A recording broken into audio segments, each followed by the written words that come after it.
प्रिय विद्यार्थियों, मैं सुबुद्धि सिंह कसाना, सहायक आचार्य राजनीति विज्ञान, स्वर्गीय राजेश पायलट राजकीय स्नातकोत्तर महाविद्यालय बांदीकुई। आज हम भारत के निर्वाचन आयोग की संरचना, कार्य और भूमिका पर विस्तार से चर्चा करेंगे। स्वतंत्र एवं निष्पक्ष चुनाव प्रणाली लोकतंत्र का पर्व है। भारतीय संविधान निर्माताओं ने भारत में वयस्क मताधिकार को स्थान दिया है। भारत में सार्वजनिक वयस्क मताधिकार द्वारा निष्पक्ष एवं स्वतंत्र रूप से अपने प्रतिनिधियों के चयन के लिए भारतीय संविधान निर्माताओं ने संविधान का एक पूर्ण भाग नंबर 15 निर्वाचन से ही संबद्ध किया है। भारतीय संविधान के भाग 15 में अनुच्छेद 324 से 329 तक निर्वाचन के संबंध में विविध संवैधानिक व्यवस्थाएं उपबंधित हैं। भारत में निर्वाचन संबंधी महत्वपूर्ण दायित्व के निर्वहन के लिए एक स्वतंत्र प्रशासकीय तंत्र की व्यवस्था की गई है और यह प्रशासकीय तंत्र निर्वाचन आयोग है। निर्वाचन आयोग एक स्थायी व स्वतंत्र निकाय है। इसका गठन भारत के संविधान द्वारा देश में स्वतंत्र और निष्पक्ष चुनाव संपन्न कराने के उद्देश्य से किया गया है। संविधान के अनुच्छेद 324 के अनुसार संसद, राज्य विधानमंडल, राष्ट्रपति व उपराष्ट्रपति के पदों के निर्वाचन के लिए संचालन, निर्देशन व नियंत्रण की जिम्मेदारी चुनाव आयोग की है। अतः चुनाव आयोग एक अखिल भारतीय संस्था है क्योंकि ये केंद्र, राज्य सरकार दोनों के लिए समान है। उल्लेखनीय है कि राज्यों में होने वाले पंचायतों व निगम चुनाव से चुनाव आयोग का कोई संबंध नहीं है। इसके लिए भारत के संविधान में अलग राज्य निर्वाचन आयोगों की व्यवस्था की गई है। संविधान के अनुच्छेद 324 में चुनाव आयोग के संबंध में निम्नलिखित उपबंध किए गए हैं, जिसके अंतर्गत निर्वाचन आयोग मुख्य निर्वाचन आयुक्त और अन्य आयुक्तों से मिलकर बना होता है। मुख्य निर्वाचन आयुक्त और अन्य निर्वाचन आयुक्तों की नियुक्ति राष्ट्रपति द्वारा की जाएगी। जब कोई अन्य निर्वाचन आयुक्त इस प्रकार नियुक्त किया जाता है तब मुख्य निर्वाचन आयुक्त निर्वाचन आयोग के अध्यक्ष के रूप में काम करेगा। राष्ट्रपति निर्वाचन आयोग की सलाह पर प्रादेशिक आयुक्तों की नियुक्ति कर सकता है, जिसे वह निर्वाचन आयोग की सहायता के लिए आवश्यक समझे।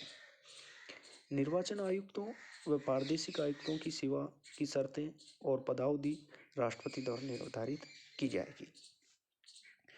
1950 से 15 अक्टूबर 1989 तक निर्वाचन आयोग एक सदस्यीय निकाय के रूप में कार्य करता था, जिसमें केवल मुख्य निर्वाचन अधिकारी होता था।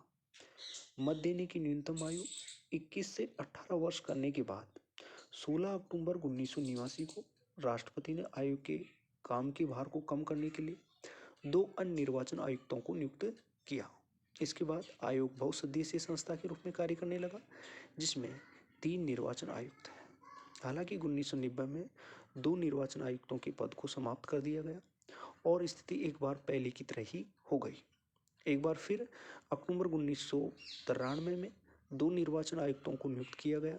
इसके बाद से अब तक आयोग बहुसदस्यीय संस्था के तौर पर काम कर रहा है, जिसमें 3 निर्वाचन आयुक्त हैं। मुख्य निर्वाचन आयुक्त व 2 अन्य निर्वाचन आयुक्तों के पास समान शक्तियां होती हैं तथा उनके वेतन, भत्ते, दूसरे अनुलाभ भी एक समान होते हैं, जो सर्वोच्च न्यायालय के न्यायाधीश के समान होते हैं। ऐसी स्थिति में जब मुख्य निर्वाचन आयुक्त व 2 अन्य निर्वाचन आयुक्तों के बीच विचार में मतभेद होता है तो आयोग बहुमत के आधार पर निर्णय करता है। उनका कार्यकाल 6 वर्ष या 65 वर्ष की आयु तक, जो भी पहले हो, तक होता है। वे किसी भी समय त्यागपत्र दे सकते हैं या उन्हें कार्यकाल समाप्त होने से पूर्व भी हटाया जा सकता है।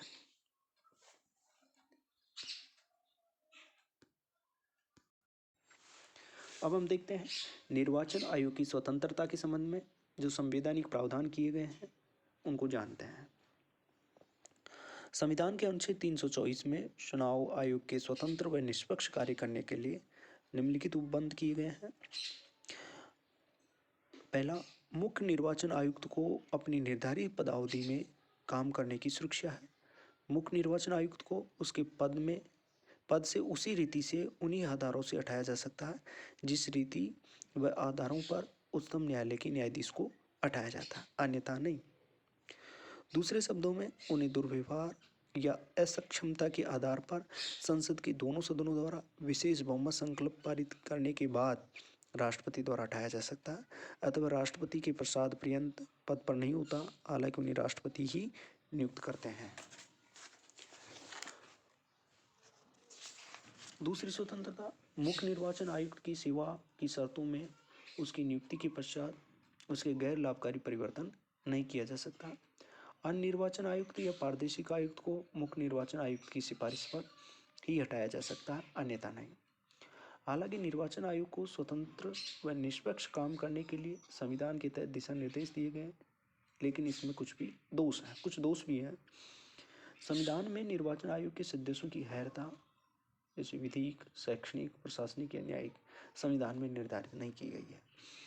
संविधान में इस बात का भी उल्लेख नहीं किया गया है कि निर्वाचन आयोग के सदस्यों की पदावधि कितनी है। संविधान में सेवानिवृत्ति के बाद निर्वाचन आयुक्तों को सरकार द्वारा अन्य दूसरी नियुक्तियों पर रोक नहीं लगाई गई है। अब हम देखेंगे निर्वाचन आयोग के कार्य।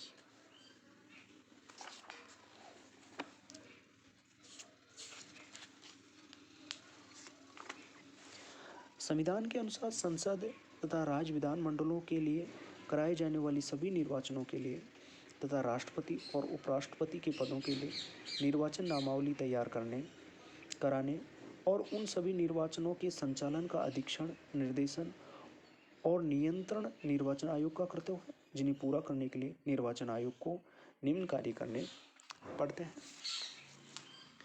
निर्वाचन क्षेत्रों का परिसीमन। सबसे पहले है निर्वाचन क्षेत्रों का परिसीमन। निर्वाचन आयोग का सर्वप्रथम कार्य निर्वाचन क्षेत्रों का परिसीमन करना है।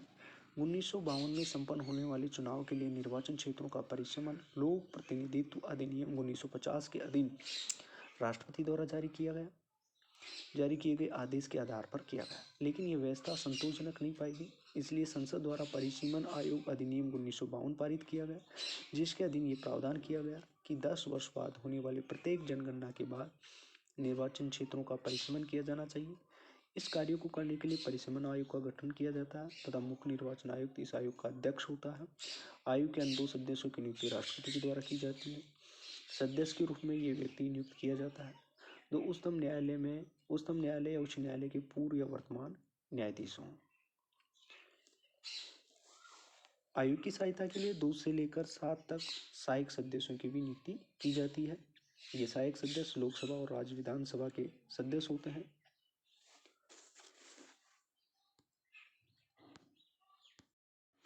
संसद के द्वारा अब तक संसद ने परिसीमन आयोग अधिनियम 1952, 1962, 1992 और 2002 बनाया है।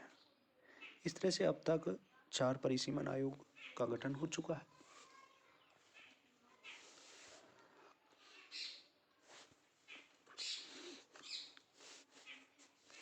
संसद, राज्य के विधानमंडल, राष्ट्रपति व उपराष्ट्रपति के पदों के निर्वाचन के संदर्भ में चुनाव आयोग की जो शक्तियां हैं उनको हम 3 श्रेणियों में बांट सकते हैं: प्रशासकीय, सलाहकारी और अर्धन्यायिक के रूप में। हम इन शक्तियों के बारे में विस्तार से देखते हैं। संसद के परिसीमन आयोग अधिनियम के आधार पर समस्त भारत के निर्वाचन क्षेत्र के भूभाग का निर्धारण करना निर्वाचन आयोग का कार्य है। समय समय पर निर्वाचक नामावली तैयार करना और सभी योग्य मतदाताओं को पंजीकृत करना, निर्वाचन की तिथि, समय सारणी निर्धारित करना एवं नामांकन पत्रों का निरीक्षण करना, राजनीतिक दलों को मान्यता प्रदान करना, उन्हें निर्वाचन चिन्ह आवंटित करना, राजनीतिक दलों को मान्यता प्रदान करने और चुनाव चिन्ह देने के मामले में हुए विवाद के समाधान के लिए न्यायालय की तरह काम करना। अगला कार्य निर्वाचन व्यवस्था से संबंधित विवाद की जांच के लिए अधिकारी नियुक्त करना। अगला कार्य निर्वाचन के समय दलों और उम्मीदवारों के लिए आचार संहिता निर्मित करना। निर्वाचन आयोग निर्वाचन के समय राजनीतिक दलों की नीतियों की प्रचार के लिए रेडियो और टीवी कार्यक्रम सूची निर्मित करता है। निर्वाचन आयोग संसद सदस्यों की निहिरता से संबंधित मामलों पर राष्ट्रपति को सलाह देता है। निर्वाचन आयोग के द्वारा विधान परिषद के सदस्यों की निहिरता से संबंधित मसलों पर राज्यपाल को परामर्श देने का कार्य करता है। रिंगिंग, मतदान केंद्र लूटना, हिंसा व अन्य अनियमितताओं के आधार पर निर्वाचन को रद्द करना भी निर्वाचन आयोग का कार्य है। निर्वाचन कराने के लिए कर्मचारियों की आवश्यकता के बारे में राष्ट्रपति या राज्यपाल से आग्रह करना, समस्त भारत में स्वतंत्र और निष्पक्ष चुनाव कराने के लिए चुनावी तंत्र का पर्यवेक्षण करना, चुनाव आयोग राष्ट्रपति को सलाह देना कि राष्ट्रपति शासन वाले राज्य में एक वर्ष समाप्त होने के पश्चात निर्वाचन कराया जाए या नहीं। निर्वाचन के मद्देनजर राजनीतिक दलों को पंजीकृत करना, निर्वाचनों में प्रदर्शन के आधार पर उसे राष्ट्रीय या राज्य स्तरीय दल का दर्जा देना। निर्वाचन आयोग की सहायता के लिए उप निर्वाचन आयुक्त करते हैं और वे सिविल सेवा के लिए से लिए जाते हैं। आयोग द्वारा उन्हें कार्यकाल व्यवस्था के आधार पर लिया जाता है। उन्हें आयोग के सचिवालय में कार्यरत सचिवों, संयुक्त सचिवों, उप सचिवों या और सचिवों द्वारा सहायता मिलती है। राज्य स्तर पर राष्ट्रीय निर्वाचन आयोग की सहायता मुख्य निर्वाचन अधिकारी करते हैं, जिनकी नियुक्ति मुख्य निर्वाचन आयुक्त राज्य सरकार की सलाह पर करता है। इसके नीचे जिला स्तर पर कलेक्टर जिला निर्वाचन अधिकारी होता है। वे जिले में प्रत्येक निर्वाचन क्षेत्र के लिए निर्वाचन अधिकारी या प्रत्येक मतदान केंद्र के लिए पीठासीन अधिकारी नियुक्त करता है। इस तरह निर्वाचन आयुक्त मुख्यतः निर्वाचन क्षेत्रों के परिसीमन का कार्य करता है, निर्वाचक नामावली तैयार करने का कार्य करता है, राजनीतिक दलों को मान्यता प्रदान करने का कार्य करता है, राजनीतिक दलों को आरक्षित चुनाव चिन्ह प्रदान करने का कार्य करता है।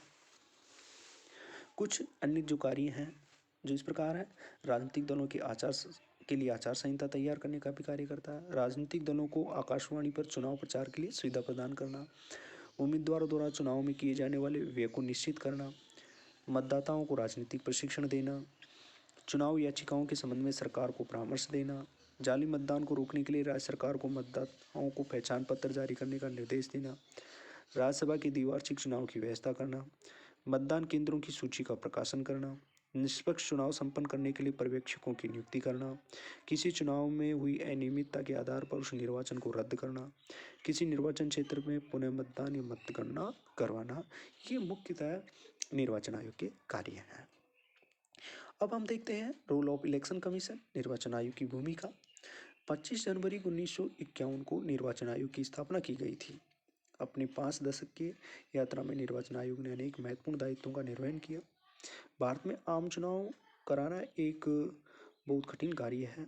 देश में हर 5वें वर्ष चुनाव होते हैं और लोकसभा के 543 और अन्य राज्य विधानसभाओं के लगभग 4500 सदस्य मतदाताओं द्वारा चुने जाते हैं।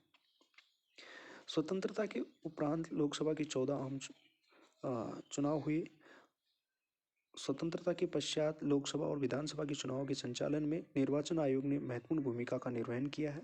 निर्वाचन आयोग द्वारा सामान्यतः निर्वाचन क्षेत्रों में परिसीमन से लेकर निर्वाचन अधिनिर्णय तक के कार्यों को कुशलतापूर्वक संपादित किया जा रहा है।